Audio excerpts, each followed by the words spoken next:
This channel supports Extra Life in its efforts to raise money for the Children's Miracle Network. For more information about how to donate and join in their efforts, go to the link displayed here. Extra Life. Play games, heal kids. What up, everybody? This is your boy Blak Magus, and I guess you guys noticed that I don't have the Division. This ain't Division gameplay, yet I'm going to talk about the Division and give my thoughts on what I've seen of it so far from streams and things like that, as well as just in general talk about why I don't own the Division at the moment. First, let's address that. The reason I don't have the Division isn't because I'm not interested. Leading up to release day, I've been kind of like, I guess you could say, shaky about pulling the trigger day one on the game. Not because I thought it was a bad game, but because there were a lot of questions that I felt needed to be addressed. And I felt like the beta being the way it was structured, they left a lot out from us, and I understand that. You don't want to give away the whole thing in the beta. A lot of people complained that Destiny did that.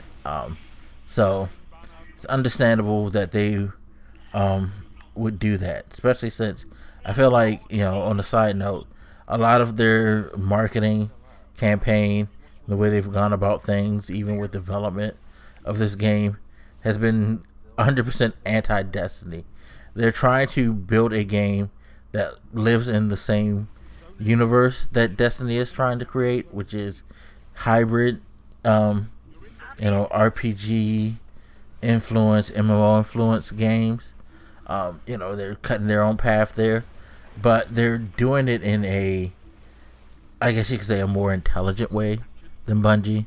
One of the things that is an example of that is that we have a full, fleshed out, detailed idea of what the DLC from the season pass is going to be like. They basically they gave you X, Y, Z and broke each letter down to a degree of what you could expect from each of that stuff.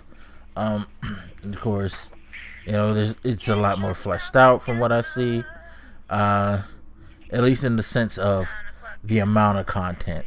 One of the things that I've noticed, and again, because of my misgivings, I've been watching a lot of streams to see if I'm going to pull the trigger. Thankfully, Ubisoft let people stream it a day before release date, so I got to watch some of that. And on release date, I watched a lot of different footage to get a lot of different opinions, see how people reacted to the game, things like that.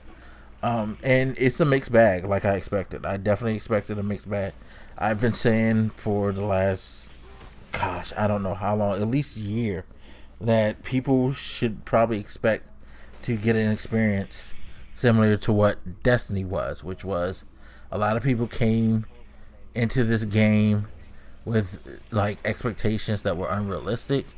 Even though Ubisoft verbally expressed what they were developing, a lot of people still to this day tend to look at the Division as a shooter first and foremost, even though this is the RPG MMO.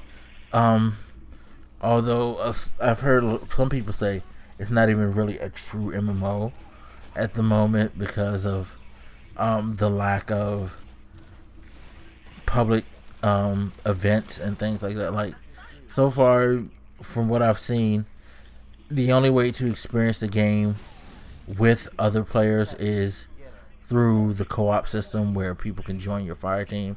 There is matchmaking, but to me, it's not. I like the fact that they have their own internal game matchmaking. You can go to certain areas on the map, like certain safe houses, bases, and you can just enter a hub and say, hey, I need some help, see who's on, whether they're friends or not, hit them up and have them join along with you, and you guys could run missions together. I think that's cool that they've made a quote-unquote partner depot, but at the same time,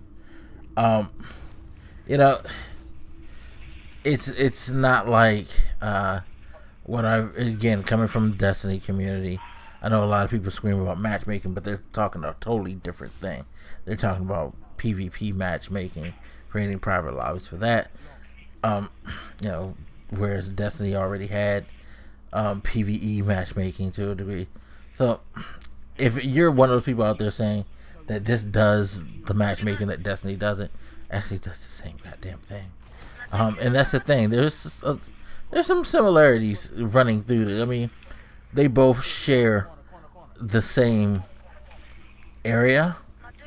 Like again, hybrid RPG like MMO like games with shooting elements built into them to entice the mainstream crowd. Of course, I'm sure. You know, that's I think where they kind of separate. Again, it seems like the Division has a lot more. I've watched a bunch of people stream. Some do it for almost 24 hours, things like that. Leveling up isn't a quick event. Again, watching these people do almost 24 hours, it literally took them just about the 24 hours to max out the level cap at 30 for the PvE stuff. There's still stuff to grind because afterwards they explain to you in game what your end game is going to be, which I found crazy. Like the amount of information that Ubisoft is willing to give you about this game so you can understand it while playing and beforehand is striking. It's a level of transparency that we probably should appreciate more, even though, again, going back to the whole, this isn't the shooter I thought it was. I feel like a lot of people just don't pay much mind to it, even though you're sitting, there telling them exactly what you're doing. But it is what it is. So, it's getting me on board with wanting to buy. I don't know if I'll be able to buy this week simply because there's a lot going on financially. I do still have that Best Buy gift card, which I'll explain in a video, so that will cut some of the price down, so I won't have to take on that much of a financial burden as if I would have bought it full price. But still, there's stuff going on. It's not a case of I don't want to spend $60 on this game because I don't think it's worth $60. No, please do not make that assumption, because we've had this argument before on this channel. It's just that right now I gotta worry about other stuff, but I do have very positive feelings coming from the Division. There are a lot of things that they did right. There's some stuff they didn't do right, like I said, not having the PvE area be more interactive while you're out in it, not necessarily just when you're in specific zones like the safe zones, the safe houses, or main base, things like that. It still looks like it's on a more solid ground than Destiny from this launch. And like I said, there's plenty of content. Like again, it took these people about 25 hours to level all the way up and to finish all of the story stuff. So, and there's tons of side missions. They did flesh out the world, at least in that aspect, with enemies to me. But it looks solid. I mean, I can't lie, it looks solid. We'll see when I will get it, because I think this is going to be a purchase. My biggest concern is that if I don't have enough people to squad up with, I'm probably not going to enjoy it as much as I could, because it seems like the PvE area is mainly built for squads. Soloing is probably not a good idea, especially once you start getting up into the 10s and above, Speaking of which, that's another thing. Enemies don't seem that varied, but there's more variations than we saw in the beta. You actually see a whole lot more stuff in the beta, and that's why I'm very curious to see what people who've actually played it think now that they've gotten to experience everything in the game. So please hit me up, Twitter, Gmail. It's basically blackmagus@gmail.com. here in the comment sections, whatever.